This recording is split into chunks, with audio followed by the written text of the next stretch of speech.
Hello everyone, welcome back to a new session. And in this session, we will cover the next part of this chapter, consumption and demand. पिछले video में हमने consumption को cover किया था and in this video we will cover the part of demand.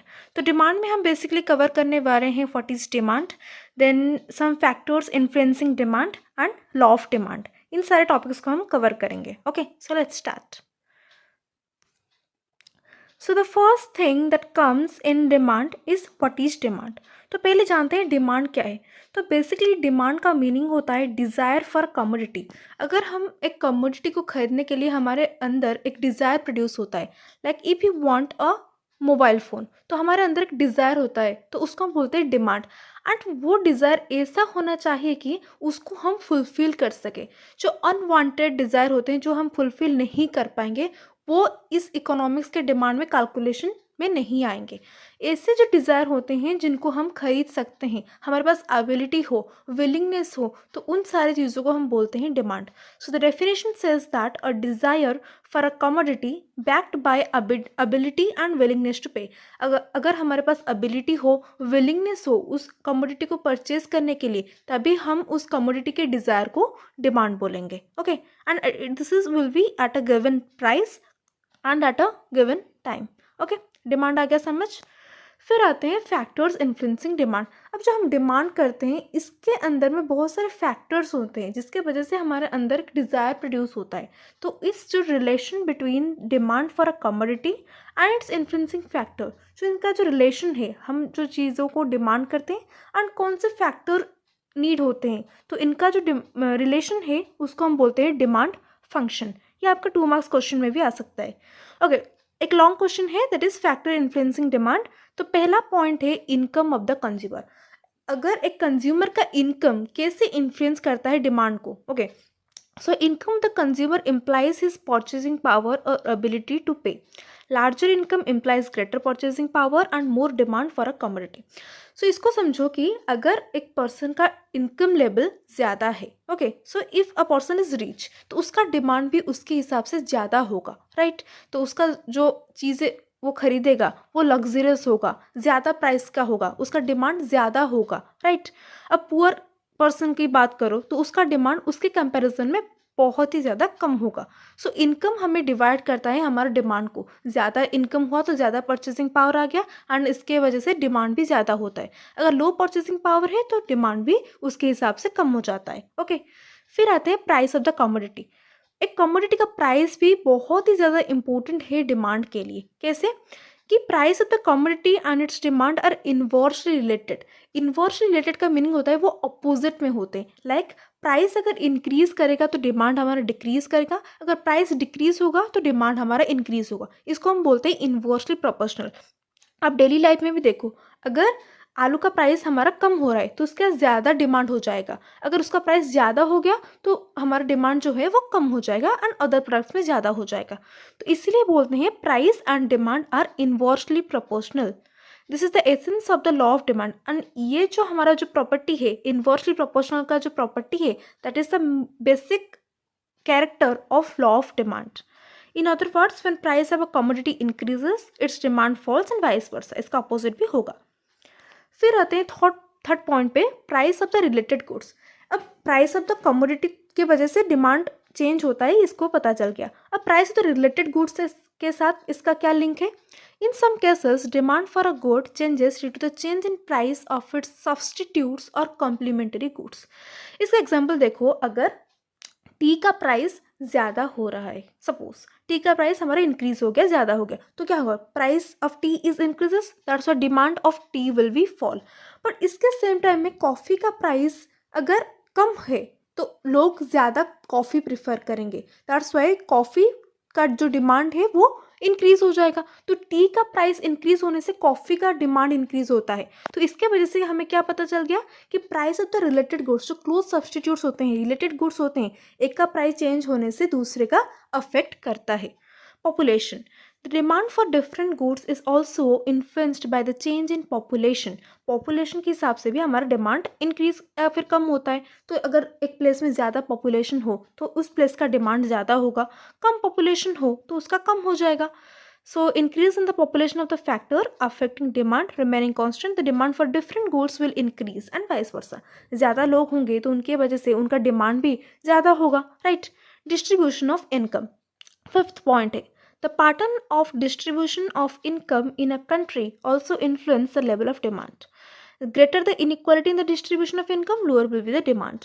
अगर एक country में हमारा जो डिस्ट्रीब्यूशन ऑफ नेशनल इनकम है वो सुइटेबल है, मतलब पुअर भी अच्छे से पा रहे हैं, रीच भी मतलब ज़्यादा रीच नहीं है, एक इक्विटेबल डिस्ट्रीब्यूशन ऑफ इनकम अगर एक कंट्री में है तो उसका जो डिमांड है, लेवल ऑफ डिमांड है, वो इंक्रीज रहेगा और स्टेबल रहेगा. पर if a country have very low distribution of income, उसका बहुत ही ज़्यादा इनइक्वालिटी है, रीच के पास बहुत ज़्यादा है, जो पुअर पर्सनस हैं वो बहुत ही ज़्यादा पुअर लेवल पे हैं, तो उनके वजह से जो इनइक्वालिटी पैदा होती है that will be lead to the decrease in demand. Okay, this also affects the demand. Next point है हमारा state of economic activity. State of economic activity in a country also influence the demand for a goods and services. During the period of boom, there is all-round development and prosperity in the economy. Hence, the demand for goods and services increases. अगर हमारा country का development हो रहा है तो लोगों की क्या होती है, परचेसिंग पावर भी उसके साथ इंक्रीज होती है, लोगों का इनकम भी इंक्रीज होता है. कंट्री अगर इंक्रीज करे, कंट्री अगर डेवलप करे, कंट्री का इकोनॉमी अगर डेवलप करे तो उसके साथ जो इंडिविजुअल्स होते हैं, लोग होते हैं, उनका भी इनकम, परचेसिंग पावर भी उसके साथ डेवलप्ड होता है. तो उनके डेवलप होने से क्या होता है, हमारे कंट्री का जो डिमांड है गुड्स एंड सर्विसेज के लिए वो भी इंक्रीज होता है, right. But during the period of depression, जब डिप्रेशन आ जाता है, जब प्राइस का लेवल ज़्यादा हो जाता है, इतने ज़्यादा कमोडिटी प्रोड्यूस नहीं हो पाते, तब क्या होता है, डिमांड ऑब्वियसली डिक्रीज हो जाता है because of low investment and low income. अगर लोगों के पास पैसे नहीं होंगे तो वो ज़्यादा डिमांड कैसे करेंगे. That's Y state of economic activity also influences the level of demand.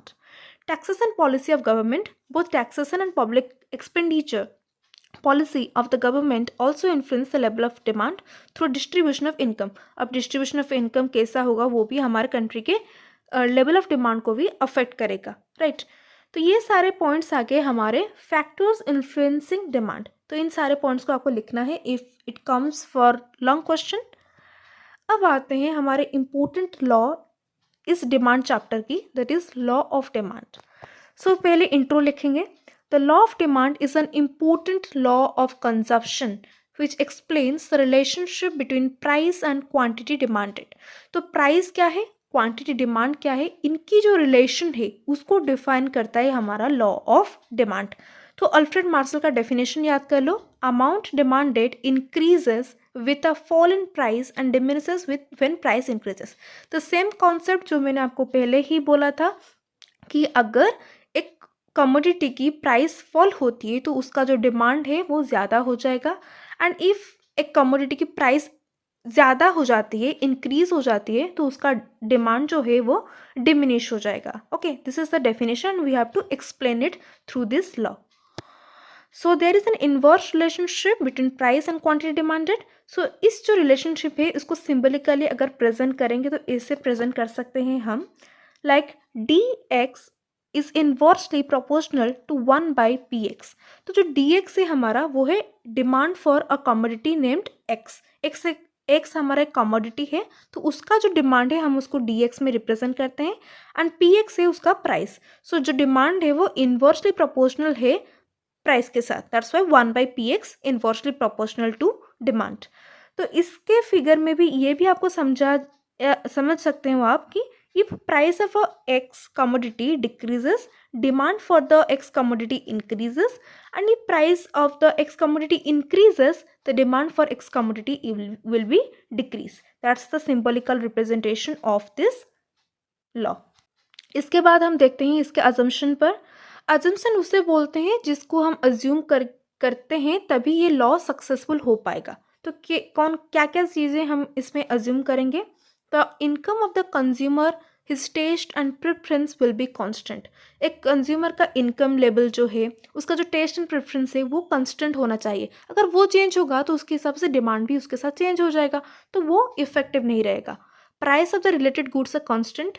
Size of the population, climate, fashion, this all will be constant. Overall जो फैक्टर्स जो होते हैं जो अफेक्ट करती है डिमांड को वो सारे कांस्टेंट होने चाहिए, सिर्फ हमारा प्राइस चेंज होगा, बाकी सारे जो फैक्टर्स थे वो सारे कांस्टेंट रहेंगे। There is no expectation of any change in price in near future, future में भी कोई अदर प्राइस चेंजेस को भी हम एक्सेप्टेबल नहीं कर सकते। एक्सप्लेनेशन पर आते हैं, that will be very important. Okay, the law of demand can be explained with the help of a demand schedule. Demand schedule क्या होता है? Demand schedule is a list of various quantities of a commodity which a consumer is willing to purchase at a different price। एक हमारा tabular representation है जिसके पास हमें क्या मिलता है, तो टैबुलर रिप्रेजेंटेशन है जिसमें हम एक साइड पे एक कमोडिटी का प्राइस देखेंगे, दूसरे साइड पे उसका क्वांटिटी देखेंगे। So there is a list of various quantities of a commodity which a consumer is willing to purchase at different price. तो ये सारी उसकी क्वांटिटीज आ गई एंड इस क्वांटिटी को वो पर्सन कितने प्राइसेस में खरीद रहा है वो आ गया, that will be called the demand schedule. तो ये हमें हेल्प करती है in the explanation of law of demand.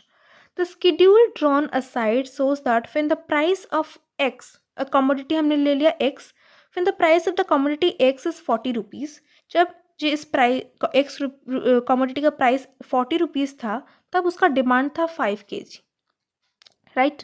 As the price x falls, जब एक्स कमोडिटी का प्राइस धीरे धीरे क्या हुआ, डिक्रीज हो गया, 35 पे आ गया, 30 आ गया, फिर 25 आ गया, तो उसके हिसाब से क्या होगा कि हमारा जो क्वांटिटी डिमांड है वो उसके साथ इंक्रीज हो जाएगा, राइट। सो 35 में 10 kg आ गया, 30 में 15 kg आ गया, 25 जब हो गया वो 18 kg आ गया। तो ग्रेजुअली वो क्या होता है, इंक्रीज होता है। प्राइस डिक्रीज होने से हमारा क्वांटिटी डिमांडेड जो होता है वो इंक्रीज होता है। रिवर्स भी हो सकता है, जैसे प्राइस अगर कम होगा तो हमारा जो प्राइस ज़्यादा होगा, 20, 25, 30, 35, ऐसे अगर प्राइस इसका इंक्रीज होगा तो डिमांड क्या होगा, उसके साथ फॉल हो जाएगा, 20 फिर 18 फिर 15, ऐसे ही प्राइस इसका क्वांटिटी डिमांडेड डिक्रीज हो जाएगा। That's the explanation of law of demand कि प्राइस के हिसाब से क्वांटिटी डिमांड का क्या चेंज रहता है, that will be inversely proportional, oppositely इनका चेंजेस होता है। तो इस सेम को हम ग्राफिकली रिप्रेजेंट करेंगे, कैसे? The law of demand can be represented graphically as drawn below. तो देखो, पहले एक प्राइस लेंगे P1, प्राइस 1 में हमारा क्वांटिटी डिमांड सपोज इतना है, राइट। अगर प्राइस हमारा इंक्रीज हो जाएगा, राइट, प्राइस हमारा हमने इंक्रीज कर लिया, एक ऊपर में एक पॉइंट ले ली, ओके, ये पॉइंट आ गया, प्राइस हमारा इंक्रीज हो गया। तो हमने क्या पढ़ा था लॉ में, अगर प्राइस इंक्रीज होगा तो quantity demanded will be decrease. तो यहाँ पर इतना डिमांड हो रहा था, अब प्राइस अगर इंक्रीज हो गया तो डिमांड उसके हिसाब से कम हो जाएगा, तो ये पॉइंट आ जाएगा। तो ये हमारा आ गया demand curve, okay. So in this figure by plotting various price and quantity demanded combination we get the certain points and joining them, and ये जो हमारा लाइन आ गया that will be D and D demand curve, it's downward sloping trend, okay. So law of demand का जो line है वो that will be downward sloping, that implies more is demanded at lower price and vice versa. Thus the demand curve is the curve which shows the inverse relationship between the price and quantity demanded. तो price and quantity of a commodity का जो inverse relationship है वो हमारा demand curve में represent होता है, right? आ गया समझ ये वाला कॉन्सेप्ट। फिर इसके एक्सेप्शन पे आते हैं। जो उस हमारा एक्सेप्शन क्या होता है कि ऐसे जो केसेस होते हैं जिसमें ये लॉ एप्लीकेबल नहीं होता। तो ये कौन से केसेस होते हैं उसको समझते हैं। The law is not operate in case of Giffen's goods. अब जिफिन्स कोड क्या है इसको हम समझेंगे। अदर पॉइंट्स देख लो। The law is not applicable in case of prestigious good, इसको भी समझेंगे।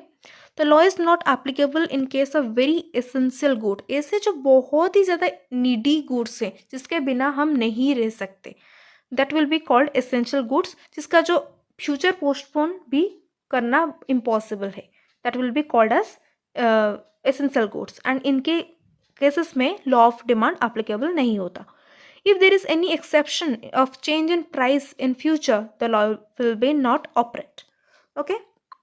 Okay, so Zipfin's good and prestigious goods को समझते हैं। Zipfin's good है हमारा, that will be the good that named after Robert Ziffin. He proved that law of demand does not operate in case of inferior good in comparison to a superior good. जो क्या होता है कि इन cases में जिफिन्स code inferior goods होते हैं mostly, तो इनके केस में क्या होता है कि अगर प्राइस हमारा इंक्रीज हो रहा है, हमारा डिमांड भी इसके साथ इंक्रीज होगा, ना कि डिक्रीज होगा।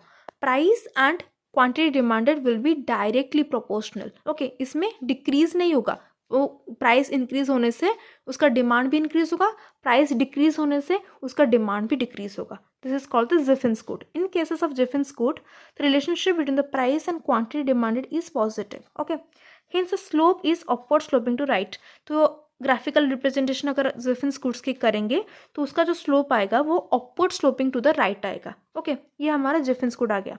प्रेस्टिजियस गुड्स ऐसे गुड्स होते हैं which are demanded by the rich to satisfy their sense of vanity। अगर एक पर्सन को अपना जो शो करना है अपनी चीज़ों को, लाइक डायमंड नेकलेस आ गया, कुछ कॉस्टली ऑर्नामेंट्स आ गए, तो ये सारे जो आ गए हमारे लग्जरियस जो गुड्स होते हैं उनको हम बोलते हैं प्रेस्टिजियस गुड। अब जो प्रेस्टिजियस गुड्स होते हैं उनका अगर प्राइस ज़्यादा रहेगा तभी उसका ही डिमांड होगा। एक डायमंड नेकलेस है, उसका प्राइस अगर ज़्यादा होगा तभी उसको लोग ज़्यादा डिमांड करेंगे। अगर उसका प्राइस कम हो जाएगा ना तो लोग उसको ज़्यादा पसंद नहीं करेंगे। That's why higher is the price greater is the prestige value. उसका प्रेस्टीज वैल्यू उतना ही मेंटेन रहेगा अगर उसका प्राइस इंक्रीज होगा, राइट, एंड उसका डिमांड भी उसके हिसाब से ज़्यादा हो जाएगा। फिर नेक्स्ट कॉन्सेप्ट है हमारा shift in demand curve. Demand curve में एक चेंजेस होता है, दो चेंजेस होते हैं, एक चेंज इन डिमांड है, एक चेंज इन क्वांटिटी डिमांड है। चेंज इन डिमांड में क्या करते हैं, हमें अज्यूम करना होता है कि change in demand refers to the change in amount demanded due to the change in factors affecting demand। तो change in demand में क्या होता है, हमें दो फैक्टर्स चेंज होते हैं हमारे, मोस्टली कैटेगराइज कर लो तो। एक अदर फैक्टर्स जो होते हैं हमारे, लाइक पॉपुलेशन, फैशन, ये सारे आगे हमारे other factors affecting demand. And एक और फैक्टर है जो हमारा प्राइस है, जो इम्पोर्टेंट फैक्टर है। ओके, तो ये दोनों को हम कैटेगराइज करेंगे। तो पहले केसेस में जो चेंज इन डिमांड केस है, इसमें क्या लेंगे हम, अदर फैक्टर्स जो हमारे डिमांड को अफेक्ट करते हैं वो उसको हम चेंज करवाएंगे, बट प्राइस को हम कांस्टेंट रखेंगे। Okay, so other factors remaining, other factors affecting demand will be change but price will be constant in the case of change in demand. इस केस में ये होगा। In such case demand function change all together. जो demand function है वो पूरा change हो जाएगा बिकॉज हमारे सारे फैक्टर्स चेंज हो रहे हैं। In case of change in demand, a consumer shifts to a new demand curve, either to the right of the original demand curve or left of the original demand curve। तो इस graphical representation को देखो। Okay, so इन cases में हम देख रहे हैं कि हमारा जो प्राइस है दैट विल बी कांस्टेंट, ये हमारा कांस्टेंट है, बट हमारा जो क्वांटिटी है वो चेंज हो रहा है। इस प्राइस में हमारा क्वांटिटी इतना था, फिर क्वांटिटी ज़्यादा हो गया, फिर कम हो गया, तो प्राइस हमारा कांस्टेंट है, अदर फैक्टर्स अफेक्ट कर रही है। तो क्या होता है, ज़्यादा अगर डिमांड होगा तो हमारा इंक्रीज इन डिमांड आ जाएगा, अगर कम डिमांड होगा तो डिक्रीज इन डिमांड आ जाएगा। ज़्यादा होगा तो एक्सपेंशन होगा, कम होगा तो कॉन्ट्रैक्शन होगा।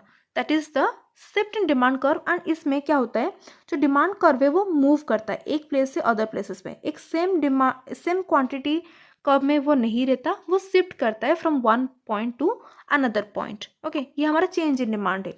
चेंज इन क्वांटिटी डिमांडेड एक इसका अपोजिट है। क्या है इसमें, change in quantity demanded refers when the demand of a commodity changes due to change in price.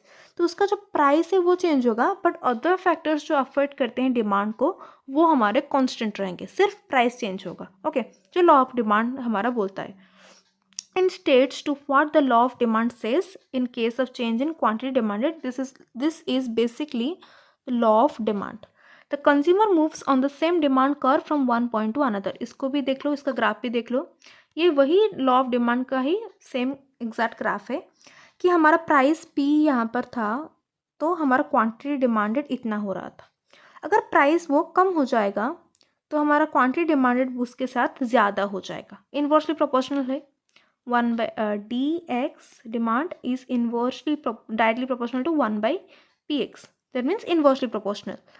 अब अगर P2 मतलब जो अगर प्राइस उसका इंक्रीज हो जाएगा, इसमें प्राइस डिक्रीज हुआ, अगर प्राइस इंक्रीज हो जाएगा तो क्वांटिटी डिमांडेड उसके साथ कम हो जाएगा। ओके, सो यहाँ पर आ गया हमारा एक्सपेंशन, यहाँ पर आ गया कॉन्ट्रैक्शन। ज़्यादा क्वांटिटी डिमांड हुआ तो एक्सपेंशन होगा, अगर कम क्वांटिटी डिमांड हुआ तो कॉन्ट्रैक्शन होगा, राइट। ये आगे दो concept, change in demand, change in quantity demanded. इसका एक सिंपल सा डिफरेंस है जो एग्जाम में बहुत बार आता है, तो इसको याद कर लो।